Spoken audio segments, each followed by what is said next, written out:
এই আয়াতটি বিশেষভাবে নিগুড় একটি আয়াত। এই আয়াতে বর্ণিত হয়েছে কিভাবে একজন মুমিন ক্রমে ক্রমে ঈমান হারায়, কিভাবে একজন মানুষ ঈমানের মতো মহামূল্যবান জিনিস পাওয়ার পরেও পরিশেষে তা হারিয়ে ফেলে।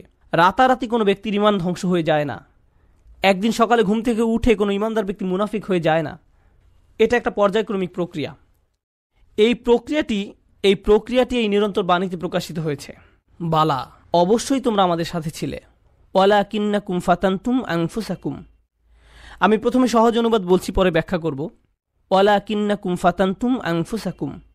1 নম্বর, তোমরা নিজেরাই নিজেদের বিপদগ্রস্ত করেছ। আরবিতে ফাতানা শব্দটির অর্থ হচ্ছে কোনো কিছুতে পরীক্ষাতে ফেলা। স্বর্ণ গলিয়ে তার খাদ ফেলে দিয়ে ধীরে ধীরে বিশুদ্ধ করার প্রক্রিয়াটিকেও ফাতানা বলা হয়। স্বর্ণ নিখাত করার প্রক্রিয়াটি কিন্তু সহজ নয়, বরং এটি একটি যন্ত্রণাদায়ক দহন প্রক্রিয়া। ফাতানতুম আনফুসাকুম এর অনেকগুলো ব্যাখ্যা আছে, তবে আজকের খুতবার জন্য একটা বিষয়কে হাইলাইট করব। তুমি নিজেকে বারংবার জেনে বুঝে এমন পরিস্থিতিতে ফেলেছ যেখানে তোমার ঈমান পদে পদে কঠিন পরীক্ষার সম্মুখীন হবে। এখানে জিনিসটা বোঝার চেষ্টা করুন, ঈমানের জন্য ক্ষতিকর হবে জেনেও আপনি বারবার নিজেকে এমন পরিবেশের সম্মুখীন করেছেন এবং নিজেকে বুঝিয়েছেন আমি এটা সামলে নিতে পারবো। আপনি নিজেকে এমন সব বন্ধু আত্মীয় স্বজন দিয়ে পরিবেষ্টিত করে রেখেছেন যারা খারাপ কাজ করে, খারাপ কথা বলে, অশ্লীল জিনিস দেখে, কিন্তু আপনি নিজেকে বুঝিয়েছেন আমি তাদের মতো না। আপনি বারবার ওই সব পরিবেশে যেতেন। আপনি এমন সব আড্ডায়, জায়গায়, পরিস্থিতিতে দিনের পর দিন, মাসের পর মাস, বছরের পর বছর মিশেছেন। আপনি নিজেকে প্রবোধ দিয়েছেন এইসব আমার উপরে কোনো প্রভাব ফেলবে না, সবাইকে প্রভাবিত করলেও আমাকে করবে না। এমনিতেই তারা ঈমান হারা হয়ে যায়নি। ঈমান ধ্বংসের প্রথম ধাপটি হচ্ছে অসৎসঙ্গ। তারা নিজেদেরকে সন্দেহজনক পরিস্থিতিতে ফেলে রাখত, আর তারা ভাবত এতে তাদের উপর কোনো প্রভাবই ফেলবে না। আমি একটি হালকা উদাহরণ দিব, আশা করি পয়েন্টটা আপনারা বুঝতে পারবেন। বাসায় যখন অনেক তেল মশলা দিয়ে রান্না করেন তখন সারা বাড়িতে সেই গন্ধে ভরে যায়। আপনি বাসার ভেতর থেকে সেই গন্ধ বুঝতে পারবেন না, কিন্তু যখন বাইরে থেকে একজন বাসায় প্রবেশ করে, বিশেষত কোনো আরব যদি আসে, সে ভাবে যে কোনো দূষিত পরিবেশে এসে পড়েছে। কয়েক ঘন্টা পার হওয়ার পর সে অভ্যস্ত হয়ে যায়, শুধু অক্সিজেন মনে হয়। ঠিক একইভাবে আপনি প্রথমে খারাপ কোনো পরিবেশে গমন করলে সাথে সাথে বুঝতে পারেন এটা ঠিক নয়, আমি খারাপ হয়ে যাব, আমার এখানে থাকা উচিত নয়। আপনার অন্তর অস্বস্তি অনুভব করে। কিন্তু আপনি যদি বারবার এই পরিবেশে যেতে থাকেন, তখন কি হবে? আপনি আর খারাপ বোধ করবেন না। কেউ যদি জীবনে প্রথমবার কোনো ধূমপায়ীর পাশে বসে, তখন সিগারেটের গন্ধে সে কাশতে থাকবে, চোখ দিয়ে পানি আসবে, ফ্রেশ বাতাসের জন্য ছটফট করবে এবং সে দ্রুত সেই জায়গা ছেড়ে চলে যেতে চাইবে। বছরখানেক পর এটাই তাদের অক্সিজেনে পরিণত হয়। সিগারেট ছাড়া তারা নিঃশ্বাসও নিতে পারে না। তাহলে প্রথম সমস্যা হলো আপনি নিজেকে অসৎ পরিবেশে ফেলে রাখেন। ফাতানতুম আনফুসাকুম। দ্বিতীয় সমস্যাটি কি ছিল? দ্বিতীয় সমস্যাটি ছিল ওয়াতারাব্বাসতুম। তোমরা প্রতীক্ষা করেছো, দীর্ঘসূত্রিতা করেছো। এখানে দীর্ঘসূত্রিতা বলতে কি বোঝানো হচ্ছে?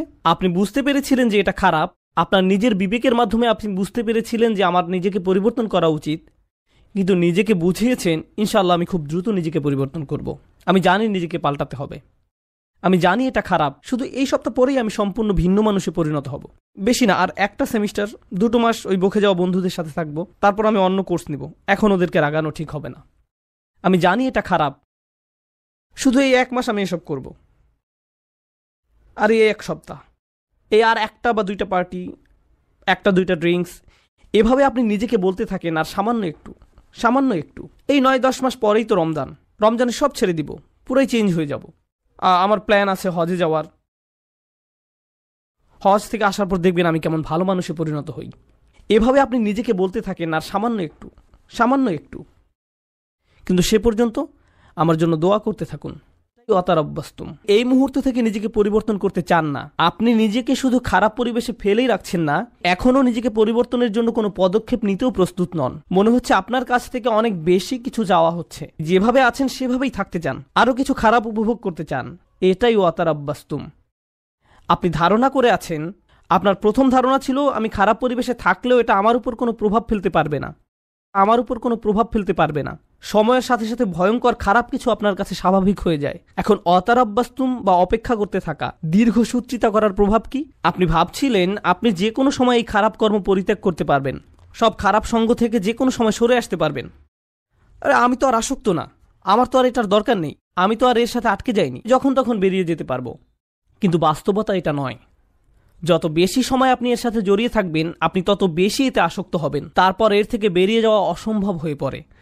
আপনি আষ্টে পৃষ্ঠে মাথা পড়েন, সম্পূর্ণ ডুবন্ত অবস্থায় নিজেকে আবিষ্কার করেন। আপনি এখন জানেনও না এই পরিবেশের বাইরে সুস্থ জীবনের মানে কি। এরপর আপনি নিজেকে বলতে শুরু করেন, অনেক দেরি হয়ে গেছে, আর সম্ভব না। এরকম ঘটার পর এক অপরাধ বোধের জন্ম নিবে। আমি বহুদিন ধরে এত এত পাপ কাজ করে আসছি, আমার আরও অনেক আগেই তওবা করা উচিত ছিল, এখন অনেক দেরি হয়ে গেছে। নিজেকে খারাপ ভাবতে অথবা মনের ভেতরে অনুশোচনা নিয়ে বেশি দিন কাটাতে কেউই পছন্দ করে না। তখন শয়তান এসে বলবে, তুমি এত অপরাধ বোধে ভুগছো কেন? তোমার তো কোনো দোষ নেই। এই ইসলাম নামের জিনিসটাই তোমার মনের ভেতর যত অপরাধ বোধের জন্ম দিয়েছে। এই ইসলাম বলছে এটা হারাম, ওটা গুনাহ, এভাবে কথা বলবে না, ওটা খেও না, অমুকটা দেখো না, ওখানে যেও না। এই ইসলাম তোমাকে নিজের সম্পর্কে খারাপ ধারণা দিচ্ছে। আচ্ছা, এই ইসলাম যে এত কঠিন সব নিয়মকানুন মেনে চলতে বলছে, এটা সত্য কিনা তুমি কি নিশ্চিত? শয়তানের ওয়াসওয়াসা শুনে বিভ্রান্ত ব্যক্তি ভাবতে থাকে, আমি আসলে কেন ইসলামে বিশ্বাস করি? মনে হয় যেন ইসলাম চায় না আমি আনন্দে থাকি। আমি শুধু আমার জীবন উপভোগ করতে চাই, আমি সুখী হতে চাই, আমি স্বাধীনভাবে বন্ধুবান্ধবের সাথে মৌজমাস্তি করতে চাই, জীবনকে সর্বোচ্চ উপভোগ করতে চাই। আমি তো এমনিতেই কোরআনের সত্যতা সম্পর্কে নিশ্চিত নই। আল্লাহ বলে কেউ আছে কিনা এই ব্যাপারে আমার সন্দেহ আছে। এই কোরআন হাদিস কতটা নির্ভরযোগ্য? আমাদের আশেপাশে এরকম বিভ্রান্ত অবস্থায় অনেক আব্দুল্লাহ, জয়নব, আলী, ফাতিমা, আব্দুল করিম, আহমদ, রুকাইয়া তরুণ তরুণীর আমরা দেখতে পাই। তারা খুব নির্ভীকভাবে বলে, ইসলাম নিয়ে আমার মনে অনেক সন্দেহ আছে। আর এই মানুষগুলো এমন নয় যে তাদের দর্শন শাস্ত্রে পিএইচডি রয়েছে বা ইসলামের ইতিহাসে ব্যাপক জ্ঞান রয়েছে, কিংবা এসব বিষয়ে বহুদিনের অধ্যয়নের ফলে তাদের মনে ধীরে ধীরে সংশয়ের জন্ম নিয়েছে। আসল ব্যাপার তা নয়। এরা নিজেদের জন্য জেনে বুঝে খারাপ সঙ্গ এবং অসৎ পরিবেশ বেছে নিয়েছিল। আমি এমন শত শত মানুষের সাথে কথা বলেছি, তারা আক্ষরিক অর্থে এই আয়াতের ভিতরে জীবনযাপন করছে। তোমরা নিজেরাই নিজেদেরকে বিপদগ্রস্ত করেছ, প্রতীক্ষা করেছ, সন্দেহ পোষণ করেছ এবং অলিক আশার পেছনে বিভ্রান্ত হয়েছ। অবশেষে আল্লাহর আদেশ এসে পৌঁছেছে। তারপর এক সময় তারা ধর্ম নিয়ে সন্দেহ পোষণ করতে থাকে, কিন্তু তাদের এই সন্দেহের সাথে যুক্তি বা বুদ্ধির কোনো সম্পর্ক নেই। ওয়ারতাবতুম, সন্দেহ পোষণ করেছে। জানেন সন্দেহ কি করে? সন্দেহ প্রথমে তাদের ইসলামের গণ্ডি থেকে বের করে দিবে। তারা এভাবে নিজেকে সান্ত্বনা দিবে, এটা তো আসলে পুরোপুরি সত্য না, সুতরাং এটা না মানার কারণে আমার খারাপ অনুভব করার দরকার নেই। যখন তাদের মনে সন্দেহ দানা বাঁধতে থাকে এবং সময়ের সাথে সাথে সেই দানা দেয়ালে পরিণত হয়, তখন তারা এই দেয়ালের আড়ালে নিজেকে লুকাবে এবং নানা প্রকারের অনৈতিক কাজের বৈধতা দেবে। একবার যখন তারা এই পর্যায়ে এসে উপনীত হবে, তখন দুটো জিনিস তাদের কাছ থেকে তুলে নেওয়া হবে। জান্নাতের আকাঙ্ক্ষা কেড়ে নেওয়া হবে, আল্লাহর সন্তুষ্টি লাভের আকাঙ্ক্ষা কেড়ে নেওয়া হবে, অন্তরে সেই বিশেষ নূর ধারণ, স্পৃহা, এইসব কিছু চাওয়ার বাসনা হারাবে। তাদের এই দুনিয়াতেই সেটা নেই। যে লোক আল্লাহর নিকট থেকে সেই সফলতা পেতে চায়, আল্লাহ তাদেরকে এই দুনিয়াতেই তা দিবেন, কিন্তু সেই আকাঙ্ক্ষা তো এখন আর অবশিষ্ট নেই। তাদের এই সম্পর্কে সন্দেহ রয়েছে। 2 নাম্বার, জাহান্নামের ভয় হারাবে। এই দুইটা জিনিস তারা হারাবে, আল্লাহর সন্তুষ্টি লাভের প্রত্যাশা এবং জাহান্নামের আতঙ্ক। এই ব্যক্তির কাছে এখন কিয়ামত বা বিচার দিবসের কোনো মূল্য নেই। কেউ তার সামনে জান্নাত, জাহান্নাম, শেষ বিচারের কথা বললে এটা তার কাছে তামাশা মনে হয় এবং এমনকি এইসব নিয়ে হাসি ঠাট্টা করবে। আল্লাহর সাথে আমাদের সম্পর্কগুলোর অন্যতম একটি মৌলিক সম্পর্ক হলো তার নিকট দোয়া করা। তার সাহায্যের কাঙাল আমরা। আমাদের ধর্মীয় ক্ষেত্রে তার সাহায্য দরকার, হেদায়েত পাওয়ার ক্ষেত্রে তার সাহায্য দরকার, সত্য পথের উপর টিকে থাকার জন্য, অসৎ পথ থেকে দূরে থাকার জন্য, তার ক্ষমা পাওয়ার জন্য আমাদের তার সাহায্য দরকার, তার সহায়তা দরকার আধ্যাত্মিক ক্ষেত্রে, আমাদের ঈমানের জন্য। এছাড়াও জীবন পরিচালনার সকল ক্ষেত্রে আমরা তার সাহায্যের মুখাপেক্ষী। আমাদের পারিবারিক বিষয়ে তার সাহায্য দরকার, অর্থনৈতিক ক্ষেত্রে তার সাহায্য প্রয়োজন আমাদের। আপনাদের মাঝে অনেকেই এমন আছেন যারা ভয়ঙ্কর অর্থনৈতিক সমস্যায় নিমজ্জিত। কেউ আপনার সমস্যার কথা বুঝে না, একমাত্র আল্লাহ এবং আপনি ছাড়া আর কেউ বুঝে না। আপনি আপনার সমস্যার কথা কাউকে বোঝাতে ব্যর্থ হয়েছেন, তারা বুঝে না। একমাত্র আল্লাহ ছাড়া আর কেউ জানে না আপনি কি মুসিবতে জীবন অতিবাহিত করছেন। আমাদের সকলেরই কোনো না কোনো সমস্যা রয়েছে। আল্লাহ নিজেই দুনিয়ার জীবনের এই বাস্তবতার কথা কোরআনে উল্লেখ করেছেন। তিনি বলেন, লাকাদ খলাকনাল ইনসানা ফি কাবাদ, নিশ্চয়ই আমি মানুষকে শ্রম নির্ভর রূপে সৃষ্টি করেছি। হয় আপনি মানসিকভাবে পরিশ্রান্ত, না হয় ইমোশনালি আপনি ক্লান্ত। অতিরিক্ত কাজের চাপে আপনি পরিশ্রান্ত, শারীরিকভাবে আপনি ক্লান্ত, স্বাস্থ্যগত দিক দিয়ে আপনি পরিশ্রান্ত, বয়সের ভারে আপনি ক্লান্ত। আপনার সমস্যা থেকে বের হয়ে আসার জন্য অনেক সমাধান খুঁজছেন, কিন্তু কিছুই কাজ করছে না। এভাবে আপনার সৃজনশীলতাও একসময় নষ্ট হয়ে যায়। আমরা সবসময় পরিশ্রান্ত জীবনযাপন করছি, আমরা প্রতিনিয়ত কোনো না কোনো সমস্যায় জর্জরিত। এই সমস্যাগুলো আমাদের চিন্তা শক্তির বেশিরভাগ অংশ দখল করে রাখে। অনেক সময় ইতিবাচক চিন্তা করার জন্য নিজের উপর জোর খাটাতে হয়, কারণ আপনি যদি জোর করে ইতিবাচক চিন্তা না করেন, তাহলে নেতিবাচক চিন্তাগুলো সবসময় এসে আপনার মাথায় জড়ো হয়ে থাকে। সব সমস্যা যেগুলো সমাধান দরকার এগুলো নিয়েই আমরা সবসময় চিন্তামগ্ন থাকি। আল্লাহর সাথে আমাদের সম্পর্কগুলোর একটি হলো আমরা যেন আমাদের সমস্যাগুলো সমাধানের জন্য তার নিকট দোয়া করতে পারি, আমাদের যা যা দরকার আমরা যেন সেটা তার নিকট চাইতে পারি। তো আজ আমি যে বিষয়টি নিয়ে কথা বলতে চাই এমন একটি সিক্রেট উপাদান যার মাধ্যমে আমরা আল্লাহর নিকট যা ইচ্ছা তাই চাওয়ার সামর্থ্য অর্জন করতে পারি। আমরা সবাই বিভিন্ন জিনিস আল্লাহর কাছে চাই, আর সেটা হতে পারে আল্লাহ এবং বান্দার মাঝে একান্ত গোপন কোনো ব্যাপার। আপনি যদি আসলেই আল্লাহর নিকট থেকে আপনার দোয়ার উত্তর আশা করেন তাহলে কিছু শর্ত আগে পূরণ করতে হবে। আর তার মাঝে অন্যতম একটি গুরুত্বপূর্ণ ব্যাপার যা কোরআনের সর্বত্র বিশেষ জোর দেওয়া হয়েছে তা হলো আমাকে এবং আপনাকে সবার আগে আল্লাহর নিকট নিঃশর্ত ক্ষমা চাইতে হবে। তার নিকট কোনো কিছু চাওয়ার পূর্বে আপনাকে ক্ষমা চাইতে হবে, আপনাকে ক্ষমা চাইতে হবে। আমার আপনার যে প্রয়োজনগুলো আছে সেগুলো চাওয়ার পূর্বে আমাদেরকে আল্লাহর নিকট পরিপূর্ণ আন্তরিকতার সাথে ক্ষমা চাইতে হবে। এটা শোনার পর আপনি হয়তো জিজ্ঞেস করতে পারেন ক্ষমা চাওয়ার জন্য কোন দোয়া পড়তে হবে বা ক্ষমা চাওয়ার জন্য শ্রেষ্ঠ দোয়া কোনটি। মানুষ বিভিন্ন অকেশনে বিভিন্ন রকমের দোয়া পড়ে। যেমন কোনো সন্তান সম্ভব বা মা এসে জিজ্ঞেস করে কিছুদিনের মধ্যে আমার বাচ্চা হবে, এখন আমার বাচ্চার জন্য কোন দোয়াটি আমি পড়তে পারি। অথবা কেউ একজন এসে বলতে পারে যে আমি চাকরির ইন্টারভিউ দিতে যাচ্ছি, কোন দোয়াটি আমি এখন পড়তে পারি, আমাকে বিশেষ বিশেষ সময় উপলক্ষে বিশেষ বিশেষ দোয়া প্রদান করুন। আমি আপনাদের বলছি বিশেষ সময়ের ওই দোয়াগুলো অবশ্যই গুরুত্বপূর্ণ, কারণ সেগুলো পবিত্র এবং আল্লাহর কাছ থেকে অবতীর্ণ। কিন্তু সকল সমস্যার ক্ষেত্রে কমন দোয়া হলো যে একটি দোয়া আপনার সকল সমস্যা দূর করবে, তা হলো সত্যিকার অর্থে আল্লাহর নিকট ক্ষমা প্রার্থনা করা। নূহ আলাইহিস সালাম তার জাতিকে আল্লাহর নিকট ডেকেছিলেন 900 বছরেরও বেশি সময় ধরে। তিনি তাদের নিকট অবিরাম দাওয়াত দিয়ে গেছেন। তার নবুয়তি জিন্দেগির শেষ দিকে এসে তিনি পেছনে ফিরে দেখেন এবং তিনি তাদের নিকট যে বার্তাটি দিতে চেয়েছিলেন তার একটা সারাংশ দাঁড় করিয়েছেন। তিনি তাদের উদ্দেশ্যে শুধু একবার বা দুইবার কথা বলেননি। লাইলান ওয়া নাহারা দাউতু কওমি লাইলান ওয়া নাহারা। তিনি বলেন, হে আমার পালনকর্তা, আমি আমার সম্প্রদায়কে দিবারাত্রি দাওয়াত দিয়েছি। তিনি রাতেও কোনো বিরতি নেননি। কোরআনের একটি সূরা তার নামে নামকরণ করা হয়েছে, সূরাত নূহ। সেখানে এই গোটা সময় ধরে যে তার সম্প্রদায়কে তিনি দাওয়াত দিয়ে গেছেন তার একটা সারমর্ম তুলে ধরা হয়েছে। আমি তোমাদের কাছ থেকে কি আশা করেছিলাম? কুল্লামা দাআউতু লিতাগফিরা লাহুম। আর এই গোটা সময় ধরে আমি তাদেরকে এই ধর্মের দিকে আহ্বান করেছি যেন আপনি তাদেরকে ক্ষমা করেন ইয়া রব, যেন আপনি তাদেরকে ক্ষমা করেন ইয়া রব। আমি ঠিক এই কথাগুলো তাদের বারবার বলেছি, বারবার বলেছি। ফাকুলতু ইস্তিগফারু রব্বাকুম, অতবার বলেছি তোমরা তোমাদের পালনকর্তার ক্ষমা প্রার্থনা করো। ইন্নাহু কানা গফফারা, নিশ্চয়ই আল্লাহ হলেন এমন সত্তা যিনি বারবার ক্ষমা করতে থাকেন, বারবার ক্ষমা করতে থাকেন। এরপর তিনি যা বলছেন তা খুবই অসাধারণ। আমি চাই আপনারা এই বিষয়টা উপলব্ধি করুন যে তিনি কোন ধরনের মানুষগুলোর উদ্দেশ্যে কথা বলছিলেন। তিনি ইতিহাসের অন্যতম খারাপ একটা সম্প্রদায়ের উদ্দেশ্যে কথা বলছিলেন। নূহ আলাইহিস সালামের সম্প্রদায়কে পৃথিবীর অন্যতম চরম অবাধ্য জাতিগুলোর একটি হিসাবে বর্ণনা করা হয়েছে। সূরাতুজ জারিয়াতে আল্লাহ বিভিন্ন জাতি সম্পর্কে বর্ণনা করেছেন যারা আল্লাহর বিরুদ্ধে, তাদের নিকট প্রেরিত রাসূলদের বিরুদ্ধে বিদ্রোহ ঘোষণা করেছিল, ফলে তাদের ধ্বংস করে দেয়া হয়েছিল। সূরা আন-নাজমে যখন নূহ আলাইহিস সালামের জাতির কথা আসলো তিনি বললেন, ওয়া কওমু নূহিম মিন ক্বাবলু ইন্নাহুম কানু হুম আযলামু ওয়া আতগা। আর পূর্বে নূহের কওমকেও, নিশ্চয়ই তারা ছিল অতিশয় জালিম এবং চরম অবাধ্য। বিষয়টা যৌক্তিক মনে হয়। অন্য সকল নবীর মতো শুধু এক প্রজন্মের জন্য তাদের নবী ছিলেন না, প্রতি শতাব্দীতে ৩-৪ প্রজন্ম মানুষের জন্য শতাব্দীর পর শতাব্দী ধরে তাদের একজন নবী ছিল।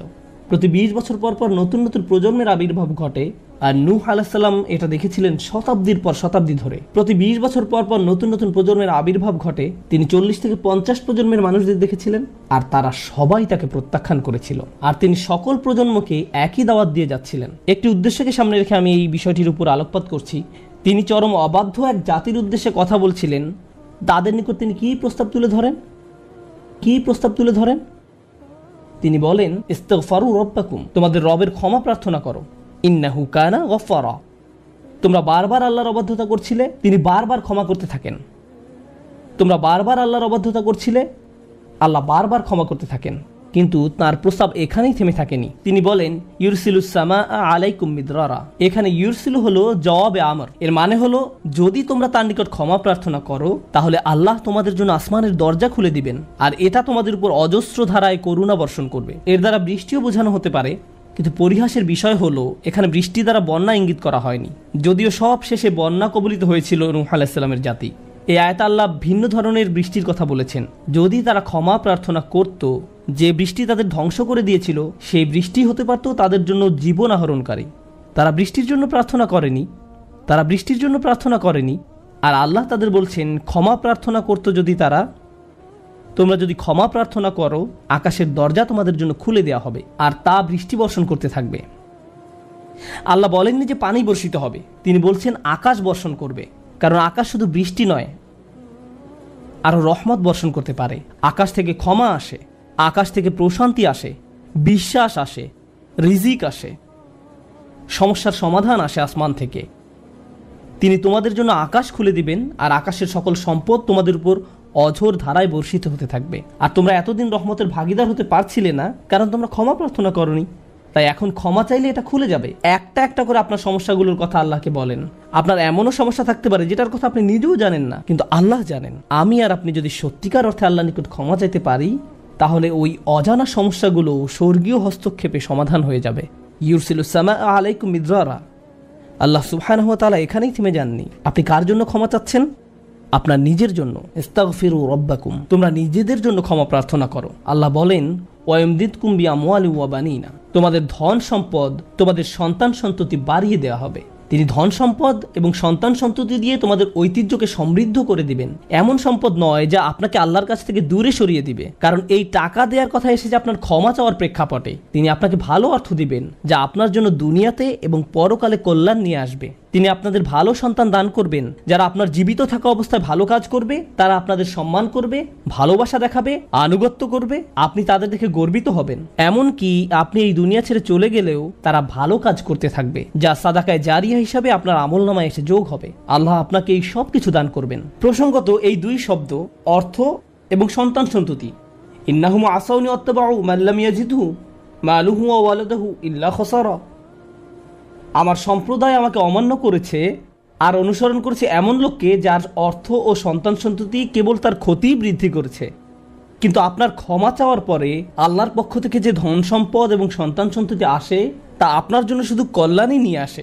একই ধন সম্পদ এবং সন্তান সন্ততি, পার্থক্য হলো এখন তাদের উপর আল্লাহর ক্ষমা ও রহমত রয়েছে।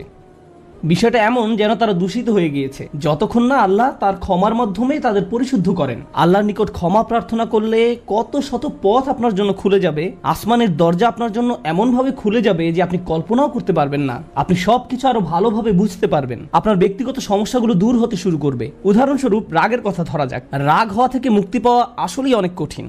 বহু মানুষ খুবই সমস্যাপূর্ণ জীবনযাপন করে, খুব অল্পতেই রেগে যান, কিছু একটা তাদের সামান্যতেই ক্রোধান্বিত করে, আর তারা এর সাথে লড়াই করতে পারেন না। তারা তাদের এই সমস্যাটা বুঝতে পারেন, কিন্তু নিজের কাছে অসহায় হয়ে পড়েন এবং মনে মনে ভাবেন, না, আমার পক্ষে এই রাগ হওয়া থেকে মুক্তি পাওয়া সম্ভব না। হুদায়বিয়ার সন্ধির সময় সাহাবীরা খুবই রাগান্বিত হয়ে পড়েছিলেন। তাদের রাগ দূর করা সম্পর্কে আল্লাহ কি বলছেন? তিনি বলছেন ওয়া আনজালাস সাকিনাতা ফি কুলুবিল মুমিনিন, তিনি আকাশ থেকে বিশ্বাসীদের অন্তরে প্রশান্তি নাজিল করলেন। প্রশান্তি আমাদের নিজেদের কাছ থেকে আসে না, আমরা নিজেদের প্রশান্ত করতে পারি না। মুসা আলাইহিস সালামের মা ভয়ে টেনশনে প্রায় মারা যাচ্ছিলেন, যখন তার ছোট শিশু একটা বক্সে বন্দি করে পানিতে ভাসিয়ে দিলেন। লাউলা আর রাবাতনা আলা কলবিহা, যদি আমি তার হৃদয়কে দৃঢ় করে না দিতাম। তার নিজের পক্ষে সে অন্তরকে দৃঢ় করা সম্ভব ছিল না। ঐশ্বরিক হস্তক্ষেপ বললে এটা ব্যাপার আছে। আল্লাহ তার অন্তরকে দৃঢ় করেছিলেন, যা আমাদেরকে আমাদের ব্যক্তিগত দুর্বলতা এবং প্রবণতা থেকে সুস্থ হতে সাহায্য করে। কিছু কিছু মানুষ অশ্লীলতার প্রতি খুবই আকৃষ্ট হয়ে পড়ে, কেউ কেউ ক্রোধ নিয়ন্ত্রণ করতে পারে না, আবার কেউ কেউ মারাত্মক লোভী, সবসময় শুধু টাকা পয়সা নিয়ে চিন্তামগ্ন থাকে। তারা এইসব থেকে বের হয়ে আসতে চায়, কিন্তু নিজেদের সাথে যুদ্ধ করে পারে না। এই সব সমস্যার সমাধান আসে আল্লাহর পক্ষ থেকে। আপনার একান্ত ব্যক্তিগত গভীর সমস্যার সমাধান আসে আসমান থেকে। বৃষ্টি যেমন পৃথিবীকে পরিষ্কার করে দেয়, তেমনি আসমান থেকে আল্লাহর রহমত এসে আপনার সমস্যাগুলোকেও ধুয়ে মুছে পরিষ্কার করে দেয়। ওয়ায়াজআল লাকুম জান্নাতিন ওয়ায়াজআল লাকুম আনহারা, তোমাদের জন্য উদ্যান স্থাপন করবেন, তোমাদের জন্য নদী নালা প্রবাহিত করবেন। অর্থাৎ আল্লাহ বলছেন, যদি শুধু ক্ষমা চাও সবই দিব। আমি আপনি মনে করি যে যদি আমরা আল্লাহর কাছে ক্ষমা চাই তাহলে শুধু ক্ষমা পাবো, কিন্তু আল্লাহ বলছেন যদি ক্ষমা চাও তাহলে এমন কিছু নেই যা আমি তোমাদের দিব না। বিষয়টা এমন যে আপনি ইচ্ছা করলে এক এক করে বিভিন্ন জিনিস চাইতে পারেন, অথবা শুধু ক্ষমা চান তাহলে সবই পাবেন। কি আর বাকি থাকে? অর্থ, সন্তান সন্ততি, আপনার সকল সমস্যার সমাধানে আকাশ খুলে যাবে, বাগান, নদী, সব কিছু আপনার জন্য প্রস্তুত। মানুষ সাধারণত মনে করে যে যদি তার আল্লাহর ক্ষমা চায় তাহলে এটা শুধু তাদেরকে পরকালে সাহায্য করবে, কিন্তু এই আয়াতগুলো আমাদের বলছে না, এই আয়াতগুলো আমাদেরকে বলছে যে না, আল্লাহ শুধু আমাদেরকে পরকালেই সাহায্য করবেন তা নয়, তিনি আমাদেরকে এই দুনিয়াতেও সাহায্য করবেন। একবার হজের কথা চিন্তা করুন। আমার আপনার জন্য হজের সবচেয়ে বড় অনুপ্রেরণা হলো আমাদের অতীতের সকল গুনাহ মাফ করে দেওয়া হবে, আমরা নতুন করে আবার শুরু করতে পারবো। যে কাপড়ে আপনি কবরে শায়িত হওয়ার কথা, সেরকম একটি কাপড়ে আপনি হজে যান। এমনকি হজের সময় যখন আমরা মার্চ করি, সে সম্পর্কে বলা হয়েছে সুম্মা আফিদু মিন হাইসু আফদান নাস ওয়াস্তাগফিরুল্লাহ, অতঃপর তোমরা প্রত্যাবর্তন করো যেখান থেকে মানুষরা প্রত্যাবর্তন করে, এবং আল্লাহর কাছে ক্ষমা চাও। হজের মূল বিষয় হলো আল্লাহর নিকট ক্ষমা চাওয়া, এটাই হজের মূল উদ্দেশ্য। আর সেই হজের সময় আমরা কি দোয়া করি? রব্বানা আতিনা ফিদ দুনিয়া হাসানা অফিল আখিরাতি হাসানা অফিল আখিরাতি হাসানা। প্রতিটি তাওয়াফে একই দোয়া পাঠ করা হয়, যা কোরআনে মাজিদে এসেছে। রব্বানা আতিনা ফিদ দুনিয়া অফিল আখিরা, রব্বানা আতিনা ফিদ দুনিয়া হাসানা অফিল আখিরাতি হাসানা। আমাদেরকে এই দুনিয়ার কল্যাণ এবং পরকালের কল্যাণও দান করুন। অন্য কথায়, এই দুনিয়ায় আমাদেরকে এমন কল্যাণ দান করুন যা পরকালের কল্যাণকে নিশ্চিত করবে। এরকম কিছুর অস্তিত্ব রয়েছে, আর এই সব কিছু আমরা তখনই পাব যখন আপনি আন্তরিকতার সাথে আল্লাহর নিকট ক্ষমা চাইব। খুতবার এই অংশটার উদ্দেশ্য ছিল আপনাদের নিকট ক্ষমা চাওয়ার কিছু উপকারিতা তুলে ধরা, ক্ষমা চাওয়ার লক্ষ্য বর্ণনা করা। কিন্তু আমরা এখনো বলিনি যে কিভাবে ক্ষমা চাইব। কেউ কেউ কৃত্রিম উপায়ে ক্ষমা চায়, আস্তাগফিরুল্লাহ আস্তাগফিরুল্লাহ আস্তাগফিরুল্লাহ। কারো কারোর জন্য এটা এত নকল যে একবার আলী রাদিয়াল্লাহু তাআলা আনহু একজনকে এরূপ করতে দেখে বললেন, তোমার ইস্তেগফারেরও ইস্তেগফার প্রয়োজন, এর মাধ্যমে শুধু জিহ্বার ব্যায়ামই হয়, আর কিছু না। আমি এখন আপনাদের এমন একটি বিষয়ের কথা বলবো যা আমাদেরকে আল্লাহর নিকট ক্ষমা চাওয়া থেকে বিরত রাখে। বিষয়টা একজনের কাছে কতটুকু প্রত্যাশা করা হয় তার সাথে সম্পর্কযুক্ত। কিছু কিছু মানুষ মনে মনে এই সিদ্ধান্ত উপনীত হয়ে যায় যে আমি সারা জীবন ধরে অসংখ্য পাপে নিমজ্জিত ছিলাম, আল্লাহ মনে হয় আমাকে খুব একটা পছন্দ করেন না। কোনো কোনো মানুষ এমনকি এতদূর পর্যন্ত চলে যায় যে বলে ওঠে, আল্লাহ আমাকে পছন্দ করেন না, আল্লাহ আমার উপর খুবই রাগান্বিত। আমি জানতাম আল্লাহ এই কাজগুলো আমাকে করতে নিষেধ করেছেন, কিন্তু তারপরেও আমি করেছি। শুধু একবার নয়, বহুবার এই খারাপ কাজগুলো করেছি। সুতরাং আল্লাহর ভালো মানুষের তালিকায় আমি নেই, আমার নামাজের কোনো দাম নেই। মানুষ যখন নিজের সম্পর্কে এইরকম ধারণা পোষণ করে, তখন সে কি করে জানেন? আমি তো খুবই খারাপ মানুষ। আপনি কি আমার জন্য একটু দোয়া করতে পারবেন? কারণ আমি ইতোমধ্যে দোয়া করার যোগ্যতা হারিয়ে ফেলেছি। এখন আপনাকে আমার জন্য দোয়া করতে হবে, কারণ আমি আশা করছি আল্লাহ অন্তত আপনার দোয়া কবুল করবেন। এতে হয়তো আমার একটা সুযোগ তৈরি হতে পারে, কারণ আমার কথা তিনি শুনবেন না। আপনাদেরকে আবার একটু পিছনে নিয়ে যাই। নূহ আলাইহিসসালাম কাদের কাছে আল্লাহর নিকট ক্ষমা চাওয়ার এই প্রস্তাব তুলে ধরেছিলেন? নূহ আলাইহিসসালাম কি এমন মানুষদের নিকট এই প্রস্তাব তুলে ধরেছিলেন যারা সারা রাত মসজিদে কাটাতো, যারা প্রতি বছর হজ পালন করতে যেত, রোজা রাখতো এবং অন্যান্য সৎ কাজ করত? না, নূহ আলাইহিসসালাম ক্ষমা পাওয়ার এই প্রস্তাব তুলে ধরেন ইতিহাসের অন্যতম একটি বিদ্রোহী সম্প্রদায়ের প্রতি, যারা প্রজন্মের পর প্রজন্ম ধরে বিদ্রোহী ছিল। তিনি তাদের বলেন, তোমরা যদি শুধু ক্ষমা চাও, আল্লাহ শুধু তোমাদের ক্ষমা করবেন তাই নয়, বরং তিনি তোমাদের জন্য আকাশের ধনভাণ্ডার খুলে দেবেন। নিজের সম্পর্কে এমন বলবেন না যে আমি অনেক দূরে হারিয়ে গেছি, যদি কিছু হয় তা হবে আমার মায়ের দোয়াতে বা অন্য কারো দোয়াতে। আপনার মনের এমন অবস্থার সুযোগ গ্রহণ করে শয়তান। মানুষের মনের হতাশাজনক পরিস্থিতির সুযোগ গ্রহণ করে শয়তান, আর এর মাধ্যমে তাকে শিরকে নিমজ্জিত করে। এই হতাশা শিরকের একটি দরজা। কেন জানেন? তখন মিথ্যা ধর্ম আসে এবং আপনাকে বলে, আপনি তো অনেক বড় পাপী, আপনার পক্ষে ক্ষমা পাওয়া সম্ভব নয়। যিশুকে বলুন আপনাকে ক্ষমা করে দিতে। আপনি যিশুর সাথে ভালো সম্পর্ক করুন, তিনি আল্লাহর সাথে আপনার সম্পর্ক ভালো করে দিবেন। আল্লাহ এবং আপনার মাঝখানে যিশু এসে দাঁড়াবে, অথবা তারা অন্য কাউকে মাঝখানে দাঁড় করাবে, বলবে অমুক পীর, তার কবরের কাছে গিয়ে কিছু চকলেট রাখো। তাহলে তিনি আল্লাহকে বলবেন আপনার সমস্যার সমাধান করে দিতে। আপনি এখন আল্লাহর সাথে কথা বলতে পারবেন না, কিন্তু ওই পীর তিনি আল্লাহর প্রিয় বান্দা, তাই আপনি তার মাধ্যমে আল্লাহর কাছে আপনার দরখাস্ত পেশ করুন। এভাবে শিরকের দরজা খুলে যায়। অন্য কথায়, আল্লাহর সাথে আমাদের সরাসরি যোগাযোগের মূল বিষয়টি, তাওহীদের মানেই হলো সরাসরি যোগাযোগ। লা ইলাহা ইল্লাল্লাহ একই কথা বলে, আর এই সব কিছুর মূল কথা হলো আপনার যা প্রয়োজন তা সরাসরি আল্লাহর নিকট প্রার্থনা করুন। যে বিষয়টি আমাদের সকল প্রয়োজন পূরণ করবে তা হলো আল্লাহর নিকট ক্ষমা প্রার্থনা করা। এখন এই ক্ষমা চাওয়াটা দুইভাবে হয়ে থাকে, জিহ্বার মাধ্যমে ক্ষমা চাওয়া এবং অন্তরের মাধ্যমে ক্ষমা চাওয়া। মানুষ সাধারণত নিজের পক্ষে যুক্তি দিয়ে থাকে। আমি যদি কোনো কারণে আপনার সমালোচনা করি, যেমন ধরুন কাউকে বললাম, এই যে আমি আপনাকে অমুক অমুক কথা বলতে শুনেছি, সে তাৎক্ষণিক হয়তো বলে উঠবে, এক্সকিউজ মি, আমি এমনটা বোঝাতে চাইনি, আপনি তো পুরো ঘটনাটা জানেনই না। আপনি সাথে সাথে নিজের পক্ষে যুক্তি দিতে শুরু করেন, আত্মরক্ষামূলক হয়ে ওঠেন।